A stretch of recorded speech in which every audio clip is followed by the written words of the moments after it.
This is Glenn Healy. Hi, this is Braden Holtby. This is Daryl Sutter. Hi, this is Brian Burke. This is Jordan Tutu. This is Keith Morrison. This is Kelly Rudy. Hi, this is Scott Hartnell. Hey, everybody. My name is Steele Fleury. This is Tim McAuliffe of Sportsnet, and you're listening to the Sean Newman Podcast. Hey, folks. Welcome to the podcast. Happy Hump Day, Wednesday. Great day. Hope everybody's having a great week. We got a double tap on store for you today. We start with DJ King, and then we follow it up with Mr. Morgan Mann. But before we get to all of that, let's get to today's episode sponsors. Jim Spenrath and team over at Three Trees Tap and Kitchen. I'm always suggesting you follow them on social media. I don't know, if you like winning things. They're giving away gift cards every single week to their followers. Just follow them on social media. Simple as that. Interact, and you got a chance of winning free food or free beverages if you so choose with your gift cards. Just saying. The other thing that guys should point out is the growlers. You can get Ribstone Creek 4th Meridian filled at Three Trees. So you can get your favorite beverage that's on tap in a growler. And if you're taking the misses out, do yourself a favor. Don't be like this guy. Call and book a reservation, 780-874-7625, because they are always busy. That is something that Jim Spenrath and the team do extremely well. They treat their customers right. So don't be like me. Call and book ahead, all right? Mac Construction. They've been doing business locally for over 12 years with over 100 homes completed. Mac Construction is a design, build, custom home building operation that has specialized in constructing custom homes, cottages, and RTMs throughout Lloydminster and community since 2008. In addition to custom home building, they do extensive renovations to residence and light commercial work. So if you're looking to build your dream house, head to macconstruction.ca and look no further. HSI Group, they're the local oil field burners and combustion experts that can help make sure you have a compliant system working for you. The team also offers security, surveillance, and automation products for residential, commercial, livestock, and agricultural applications.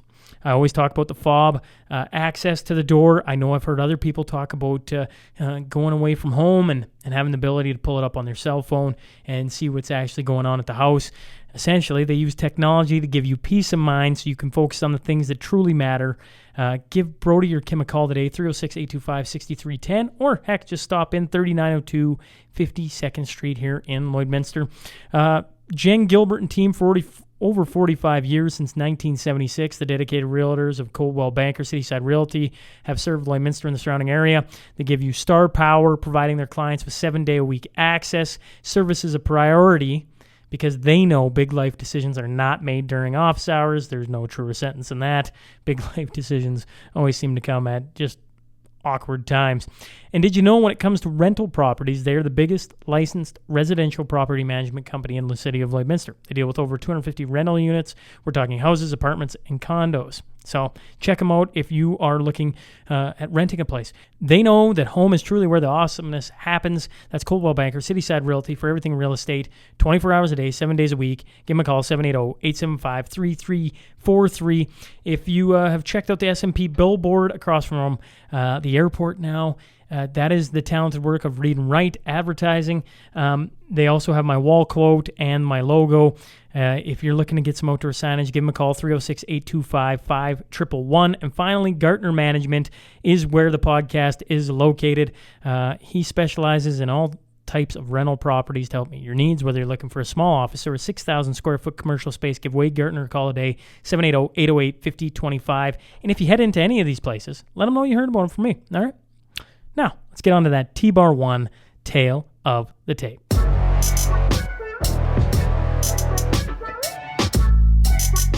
Originally from Meadow Lake, Saskatchewan, he won a Memorial Cup with the Kelowna Rockets, was drafted in the 6th round by the St. Louis Blues in the 2002 NHL entry draft. He played 118 games in the NHL with 33 tillies against some of the heaviest of the heavies. Now you can find him driving in the CPCA. I'm talking about DJ King. So buckle up, because here we go. This is DJ King. Welcome to the Sean Newman Podcast.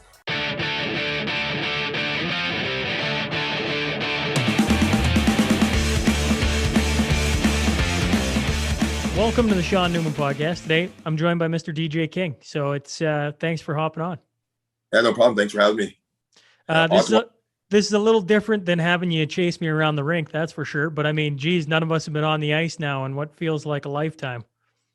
Yeah, for sure. I mean, it's I don't know. My gear was got burnt in that fire that happened here in Meadow Lake. So who knows? Maybe that'll be a sign to hang her up for the rest for good now. Well, that'll be sad news because I know people came out in droves to watch you play in the Saskelt. I'm sure it was, I don't know. I feel like every kid that leaves their hometown to come back and suit up for the hometown is pretty cool in later stages, especially here in Saskatchewan. Yeah, I mean, we were pumped for their season this year too.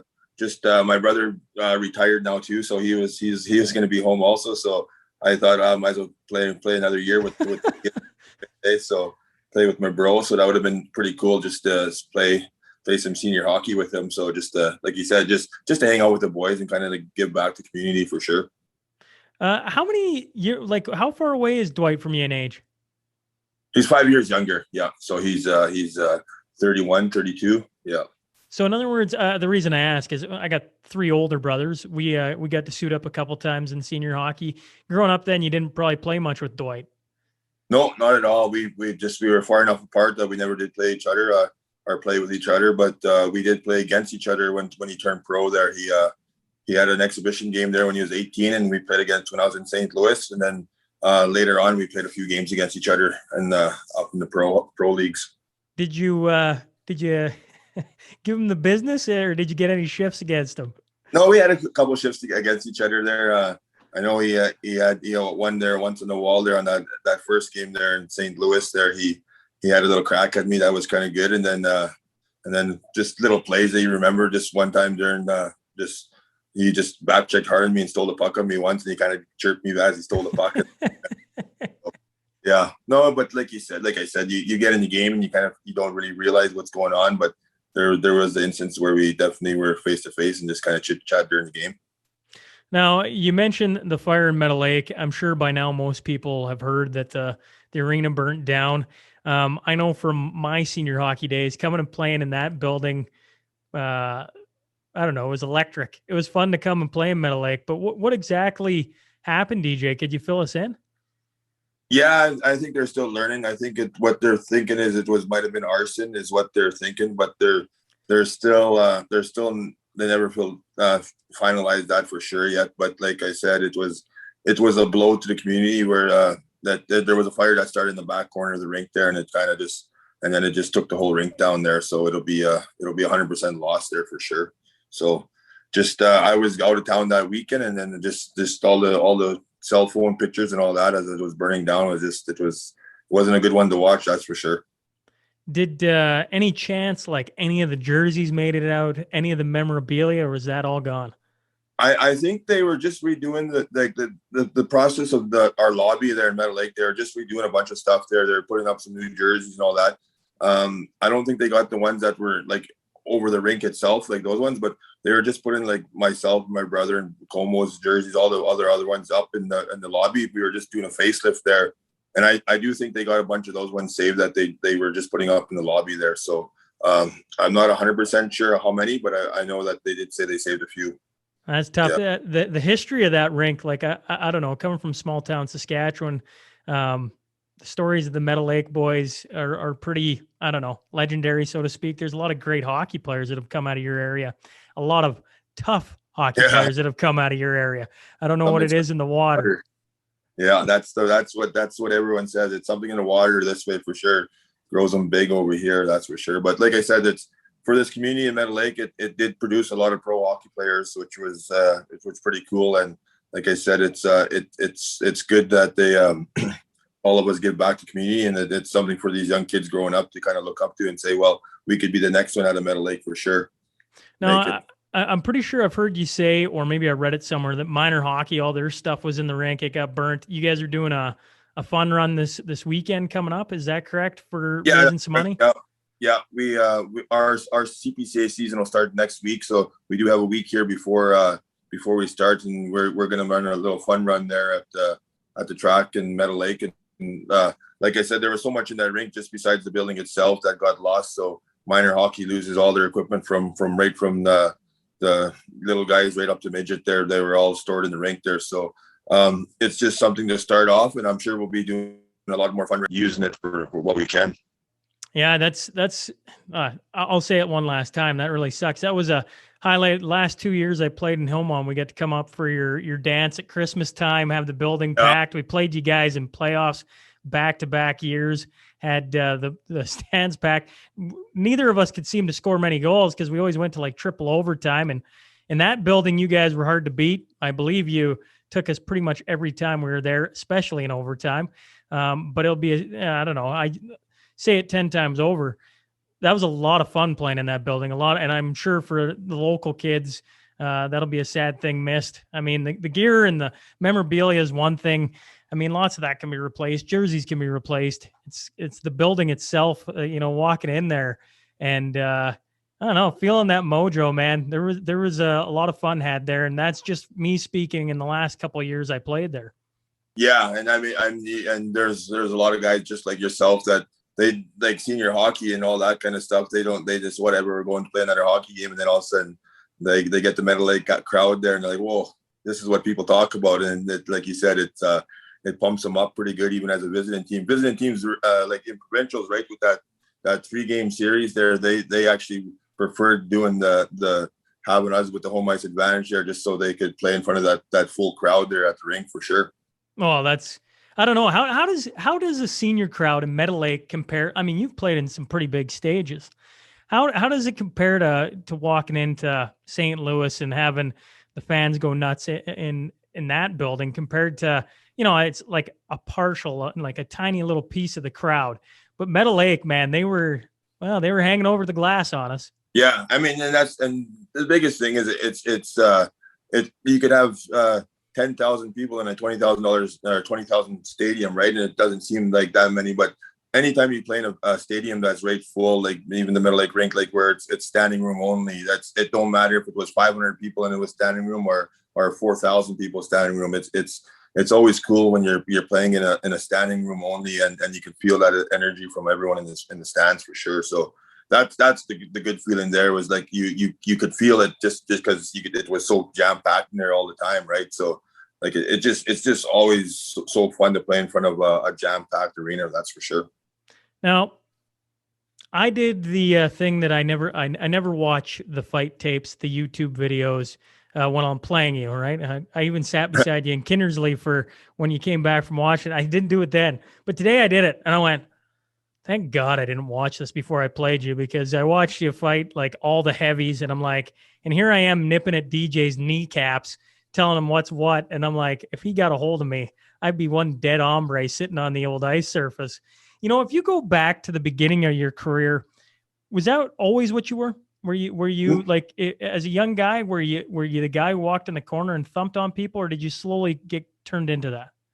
No, I was always a power forward that put up pretty good numbers right through minor hockey and all that. Was always one of the top scorers on our team, right? Even in juniors, I put up pretty good numbers in juniors, but being a big guy, right? Guys come after you, and I'm not a guy to back down. So, and then the more I didn't back down, the more I beat up people, and it just kind of come on. I didn't go looking for it at the start. They come looking at the big guy, and then it's just something I was gifted at, was being able to take them on and beat a lot of guys up, and then I just took advantage of it. Right, it was part of the game that was going to get them to the next level. So I just stayed with it, and I just worked hard at that, and that's what got me to the next level. So it wasn't that I was fortunate enough to keep doing it.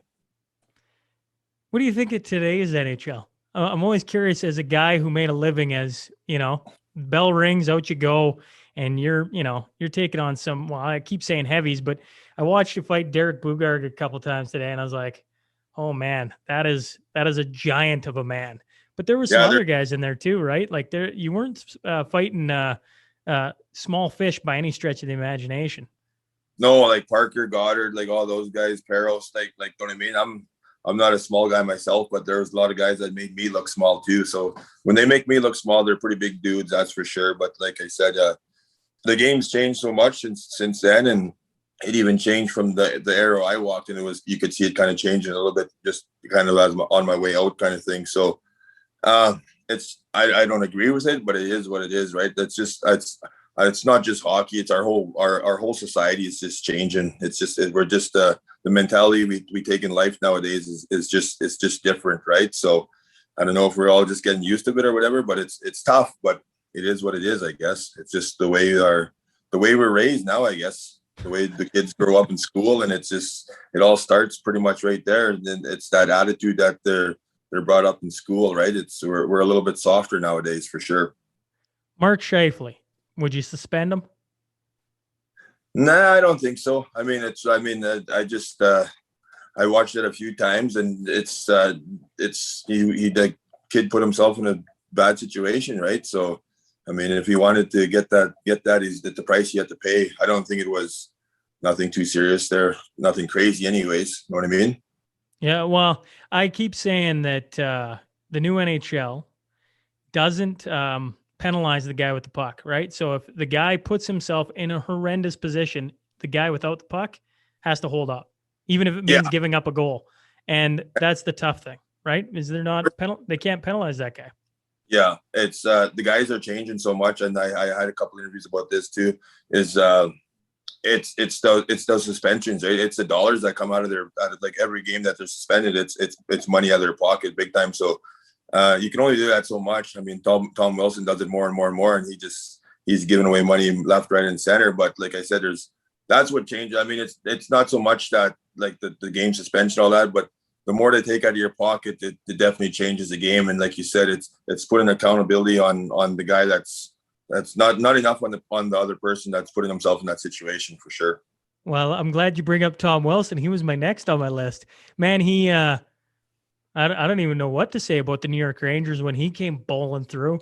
But as a guy, if you were sitting on the Rangers bench, like George Laraque tweeted out, Rangers sign me, I'll take care of Tom Wilson. I assume you would have been over the bench awfully quick if Tom Wilson had done that under your watch.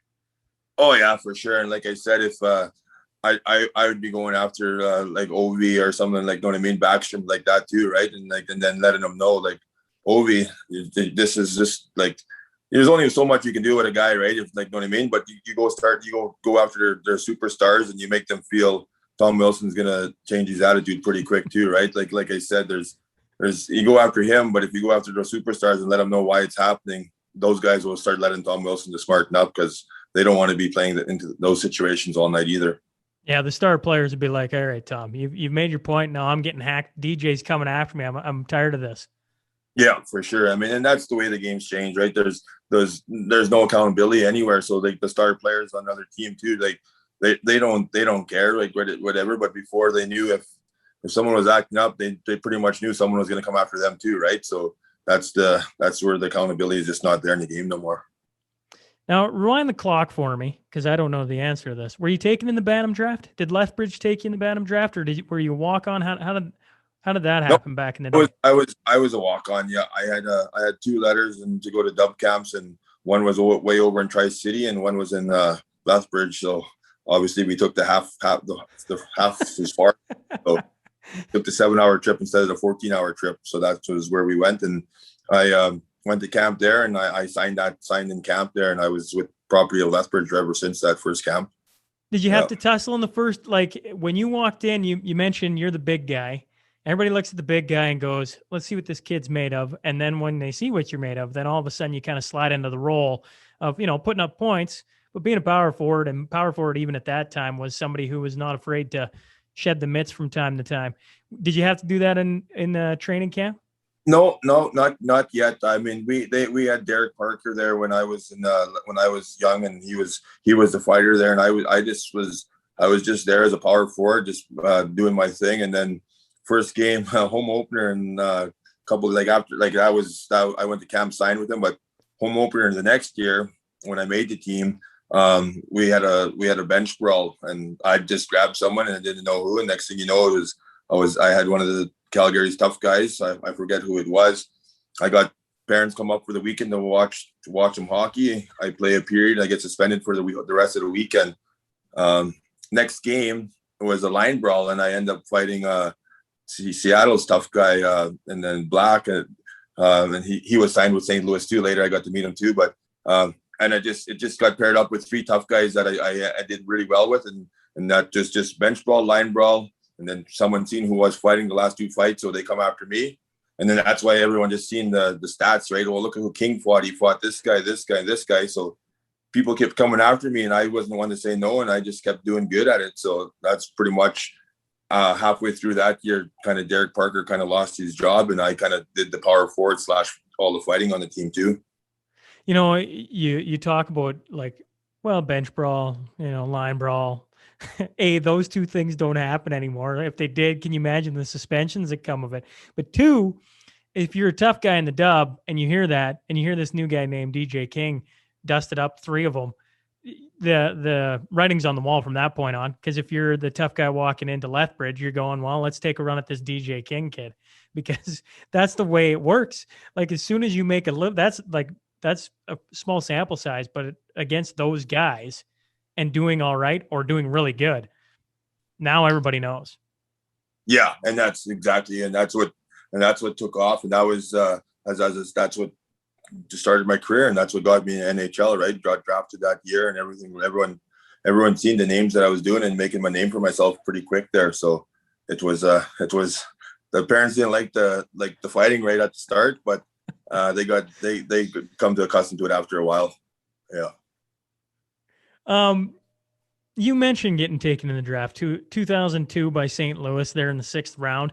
Where was the draft that year? It was in Montreal, I think. Just getting some phone calls, but no, it was in. I didn't go to it anyways. I was. Can you hear me? Yeah. I was. Actually, we were doing a fun run in in that Ray Mitzling's place there at his track there, and I was out riding there the day before. My birthday was that same time, and then Larry Clough calls me, and I was just like, I was at mom and dad's there, and I just take a message, and they're like, "Oh, I think you want to take this call," and I was just like, so I come upstairs and I get the phone call, and the GM of St. Louis there talking to him for a bit. He was pretty busy, so he just kept her short. They said, "Well, we'll talk to you in a couple hours. We're still at the draft, but congratulations, all that." So I just woke me up pretty quick there after that. And I was just kind of forgot about the draft that day. Yeah. You forget about the NHL draft. Oh no, I mean, I wasn't. I talked to a few teams. I didn't really think I was gonna go anywhere, to be honest. I was just like, I'll keep working hard, but I talked to probably 4 or 5 teams, and that was about it. And I wasn't really projected to really go. So I was just kind of like, it is what it is, right? If I get drafted, great. But if not, I'm still going to keep working hard and try to get there anyway still, right? Like a lot of people don't get drafted and still make it there, just like I was in the Bantam draft, right? So it was just, didn't really think I was going to get drafted, to be honest. Was St. Louis on your radar, or were they one of the teams that had talked to you? Yeah, they were. Yeah, they were.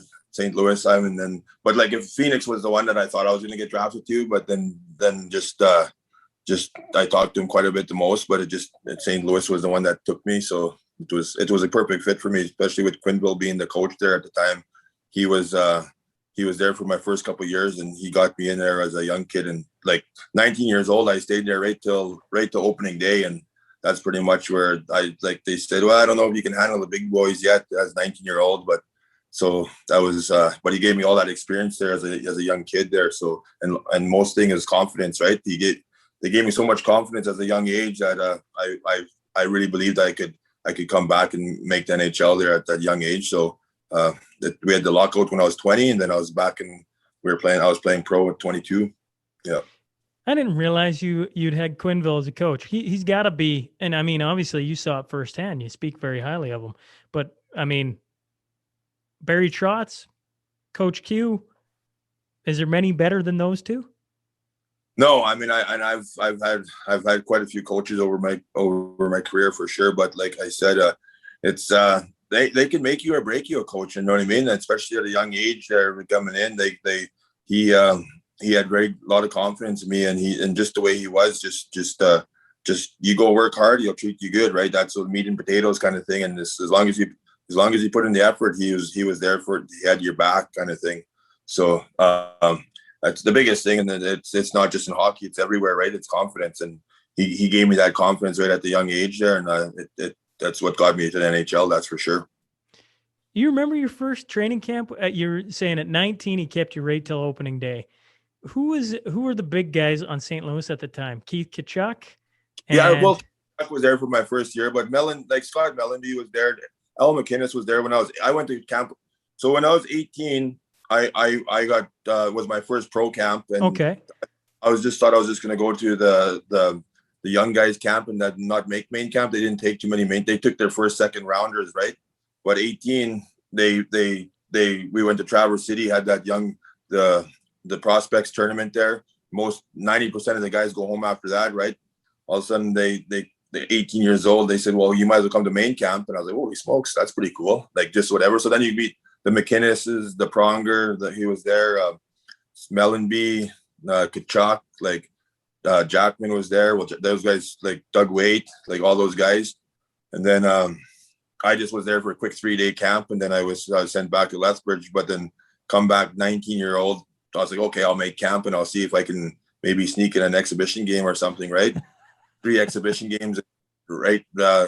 Opening night was the next night, and then they sent me home back to Lethbridge. They had to cut down, they had to make the roster, and I wasn't I couldn't go down to the minors because I was too young to go to minors, right? So that was pretty good confidence booster right there too. So I scored a goal in exhibition games. I got in a fight. I did it all in those ones. Yeah, I fought John Erskine there as 19. Reed Lowe was like, I don't know if you want to be messing with this guy. He's pretty strong. And I was like, well, I'm not going to back down. I'm going to keep doing my thing. And we had a pretty good tilt there when I was 19. Yeah. And who was that against? John Erskine? Yeah, John Erskine. Yeah, he was with Dallas, and then I actually later on played with him in Washington. We had a good. We were buddies in Washington there for a year. That's a name that I just don't even recognize. I'm gonna have to go look this up now. Yeah, Big D man. Yeah, Big D man. He's from Ontario, and he's a big boy. I gotta know some things, because I started digging on your career, like, and I go back. It's when you play senior hockey, when any team brings in the ex-NHLer, any team brings in the ex-tough guy, any team brings in the ex-whatever, all the guys scramble to YouTube, to Hockey DB, to whatever it is. And I'm just always like, it's just another guy. It's just another guy wearing the other jersey. And if I build it up too big in my own head, then you do become something bigger, right? And so yeah, for sure. It started with Morasti. When Morasti played in Marwayne, I remember him playing there, and I was like, I don't really care, right? And then I had him on the podcast, and I watched his fight roll. I'm like, oh my God, right? Like, okay. And now I see him everywhere, and I'm like, thank God I didn't, he didn't want to just dust me up, because that would have hurt. Like, he's got a cinder block for a head and hands. And then, like I say, I come back to you and I watch it all over again. Now I start rolling through the St. Louis Blues guys you played with or were around that team. And man, you got I didn't see Coach Q. You mentioned Pronger and McInnes and all those guys, but as your career starts to go, like, you're in there with the Paul Correas of the world and the Doug Waits and the Keith Kachucks and Bill Guerin, Arnott. Like we had quite the crew there. It was just they were just had their last couple of years there, and it was the old boy crew there. Like you said, those five Americans there. It was besides Korea, but it was they were fun. They're a fun group, that's for sure. They stayed young anyways. Yeah.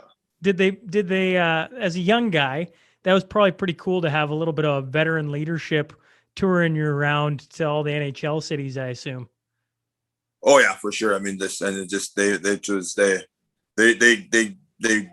gave you so much respect too. You know what I mean? They weren't the cool guys that were like, there is some guys that are in the league that are just too cool for school, but that whole group there, they were on each other. If someone kind of was giving a big shoulder to one of the other guys, they'd hassle each other, those 5 guys, and they'd make sure they take care of everyone. Yeah, they took care of the young guys really good.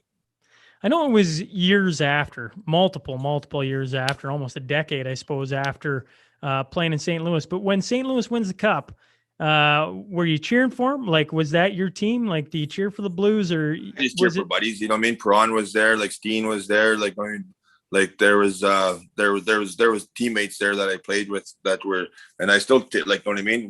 I played with Weber in Kelowna, and he's in Montreal. Like, I know what I mean? I just more cheer for ex-teammates or buddies that I played with somewhere throughout our career, kind of thing. So there's not really a team I cheer for. I more cheer for the guys, right? You know what I mean? So it's just nice to see those guys do well for sure. Speaking of Shea Weber and the Montreal Canadiens, I know they lost game 1, but are you surprised at how they're doing? I mean, like we've all been there, done that, right? You get it. It's a whole new game come that time of the year, and you get Price playing unbelievable. You get a goalie that plays like he is, and you get rolling. Like we mentioned it earlier, it's confidence is such a big thing in the game of hockey, right? You get rolling, and the confidence there. Any team out of all of them can win the cup, right? So you just got to be, just like anything, you want to take advantage of the highs and roll it out as best as you can. Who you got your money on? Who's going to win the cup this year? Oh, I don't know. I mean, like Vegas looks so tough too, right? So I mean, they're so big and strong, and they do it all, right? So it's I don't know. It's tough. I stay so busy. I don't really watch a whole lot of hockey. I watch some highlights and all that, but like I said, I'm open for Montreal to get there. But like I said, Vegas they're just so strong and big. Yeah. Ryan Reeves is a guy playing for Vegas who's made a name for himself. Another, not Tom Wilson, but he kind of is built the same way, so to speak. There's a guy. He was in St. Louis when I was there too. Yeah. Was he the same guy in the minors? Yeah. Well, no, he grew up a lot.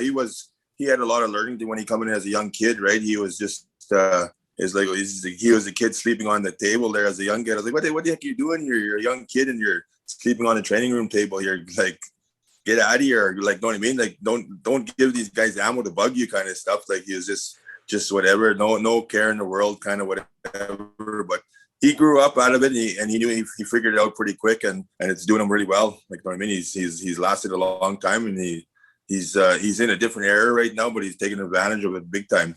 Yeah, big time. He's created, like, he's earned himself a spot with one of the best teams in the NHL, and he's very valuable to him. Yeah, for sure. Like I said, he's very valuable on the team, and that's the big thing, right? He's not just there taking up a spot. He's a key component to their team. That's for sure. You mentioned Shea Weber and playing with him in Kelowna Rockets days back in the day. That was another thing I learned about you, DJ. And I guess maybe I just don't follow my hockey close enough. I'm not sure, but I didn't realize you'd won a Memorial Cup. That's certainly not when people talk about. They talk about all your fights, but you got a Mem Cup to your name, and you played with a young Shea Weber. What was the Mem Cup like? And I guess the second question I had is, Shea Weber back then the same Shea Weber is now? Oh yeah, for sure. I mean, he was a man among boys back then, and he's still with men. He's still a man among the men. Like, you know what I mean? He's a beast no matter what. But you put him with the young kids there in the junior hockeys. You can get a lot of guys that can be men among boys there in the dub, but they come to the pro league and they find out pretty quick they're not as manly as they think they were. But Weber, he's a beast, and he just was a dominant force no matter where you put him. He got her done for sure. Did you ever see him dust up the gloves? No, we played against each other quite a bit there, and when I was in St. Louis and he was in Nashville, right? So we got to muck it up quite a bit. I was on the forecheck against him as much as I could, and I'd let him know. But like I said, all in good fun, right? But it was we're just doing our jobs. Yeah. How was the Memorial Cup? Memorial Cup was good. Yeah, I was. That was 19 years old. It was. I was in Lethbridge. Was supposed to be pretty decent, right? We had a pretty good squad, but it just falling apart there just before the trade deadline, and we had to make up a mind if we were going to go for it or not. And the coaches the GM, the Maxwells there treated me very well. Like they were the GM and coaches when I went to Lethbridge, and they actually asked me if what do you figure? I said, well, you guys are the bosses, but it's up to you. But if I'd like to try to stick it out here, but if we're going to trade me to somewhere that's contending, right, or whatever. And so I thought I was going to go to PA, to be honest. PA was really strong that year, and PA was going to make a big run for the Mem Cup too. But I went to the Kelowna Rockets, and they were hosting the Cup, so they were going to be in it for sure, right? They were a strong force, and right on the deadline day, I got the call at 11 o'clock to you got to be on the airplane going to Seattle to play. You are you're coming to Lloyd for the NACC. We come there for July 11th to the 19th, and then we'll be there for the Lloyd finals. Yeah, CPCA is going to be there. what I'm going to try and do is I'm going to try and hassle you to come in the studio. That way we can actually have in-person Yeah, for sarsaparilla sure. I mean, and a and then we don't combo. got all these freeze ups and all that kind of stuff. So might be for the best there that you sit down in studio kind of stuff. Out at the lake right now, and it's pretty busy out here. But I got the cell phone on, and it's just like I said, it's a busy place, but it's freezing up every once in a while. How excited are you for the chuck wagon season to fire up? Oh yeah, I mean it's good. I mean we've been with the year off with a different year last year. Everyone's excited, and then we're having this big NACC show coming up here in Lloyd there in the middle of July. It's very exciting. It's the biggest thing there. It's the future of the sport. Show some growth there. So it's the guys coming up into the sport. They can have something to look up to for sure. So because it was a little gloom there for a while where we weren't too sure about the future, but if we give the younger generation some something to look up to, the sport will last for sure. Because we definitely know there's going to be fans in the stands no matter where you go. It's just got to get some younger drivers getting in also. I'll be interested to see how your turnout is here as everything opens up, DJ. Like throughout the summer, I feel like I drove by a 11-year-old roughly girls ball game the other day, and I've never seen so many people in the stands. Like for a Tuesday night ball game. Well, you get the Chucks coming to town and you let people in the stands, that is going to be like, nobody's had anything to watch at all. No. For a year plus. Yeah. Like it's going to be jarred. Yeah, they're hungry. Everyone's hungry to do something for sure. So it's going to be right. Everything should open up there right around the July 11th day. We're supposed to be full capacity. So it's going to be one of the first events there that people are allowed to go full bore, and it's going to be exciting for sure. That's the other thing, just being able to run. No matter when you can go into hockey, chuck wagons, when you get a full crowd, it just gives you that much more excitement. It just gets the heart going, that's for sure. And that's why we do it, right? It's just it's that love of the game. Well, I'll do this. We'll do the Crude Master Final Five. My goal then is during July when you're in town, I'm going to try and wrestle you over to the studio so we can sit in here and actually talk a little bit about playing with Holtby and some things about Washington, because there's a team you got to see early on in the stages, and of course they win a cup, and you get to see a young Ovechkin and everything else. But that is for a different day, and by that time you'll be racing, so we'll get to talk a little chuck wagons as well. But the Crude Master Final Five, just 5 quick questions, long or short as you want to go, and then I'll let you out of here.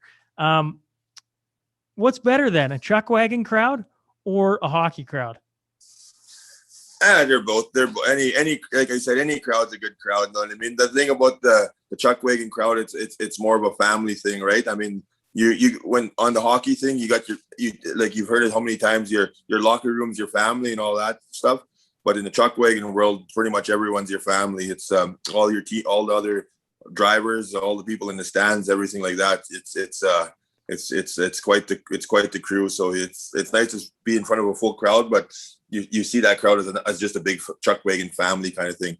Hockey is cool, but you more keep your dressing room as your family, and you get your spectators, fans. It's nice, but it's not as tight as the chuck wagon world for sure. If you could do this with one guy, sit down and pick somebody's brain on their career or maybe some of their experiences, who would you take? Oh, I don't know. I did that, like we talked about earlier, that crew that I played with there in St. Louis there, my early years with Kachuk, Guerin, and Waite and all that kind of stuff. Just to go back and have this and Arnaud and all those guys just to be that fly on the wall again and just kind of pick their brains a little bit more. You know what I mean? And I didn't really pick their brain. They just did what they did, right? I was just more just whatever. But now that I'd kind of pick their brain a little bit more and learn some more about those days for sure. From one toothless guy to another toothless guy, are you ever getting the front jib fixed? I keep my tooth up in my it's in the counter at my house there, and the wife always asks. I said I haven't worked for so long. It probably doesn't even. I can't talk, but I don't put it in no more. So I just who I am now. I probably won't wear that tooth ever again. And no plans to get it fixed then? No, I got it fixed. I got it fixed a couple times. I had the veneers right across once. I had the post put in. I got them knocked out. Now that I shouldn't be getting them knocked out would be the time to fix them now, right? But I just I have no. It is what it is. I don't have. It doesn't bother me one bit. So I'll just leave it be as it is. If you could go for beers with one tough guy, who would it be? Go for beers? Yeah, with one tough guy. Yeah.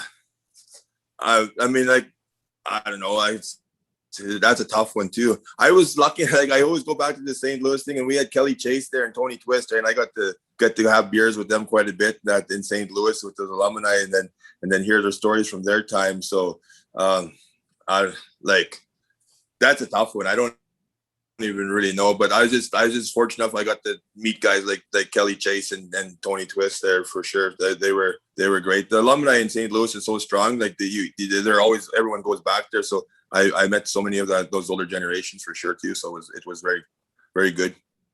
Okay, your final one then. If there was a line brawl tomorrow, you're on the ice. Who's the one guy do you want on your side going into it? One guy on my side. Well, like I'd probably want Twister. It was like, no, I mean, he's just from what he had there on. He was one crazy man too. Like, you know what I mean? He didn't even have to, like, he was tough, but people just didn't know what he was going to do too. So he had that, like, there's guys that you're scared, I'll just stay away from him and I won't get hurt. But there's guys like, I got to like stay like way, way away from him or else I won't get hurt. You know what I mean? Like, there's guys who are like, well, if I stay within 6 feet, I'll be fine. There's guys on the ice like, I might be over here on the whole 200 feet away, but he just, you never know with him. He'll find a way to do something. Yeah. Well, best of luck in the upcoming chuck wagon season. Thanks for hopping on, DJ, and I promise to try and track you down while you're here in Lloyd. Yeah, sounds good, bud. We'll do it again in the studio, and it would be a little bit more smoother for sure. Sounds good. Thanks, DJ. All right, thanks, bud. Hey, folks. Thanks for joining us today. If you just stumbled on the show, please click subscribe. Then scroll to the bottom and rate and leave a review. I promise it helps. Remember, every Monday and Wednesday, we will have a new guest sitting down to share their story.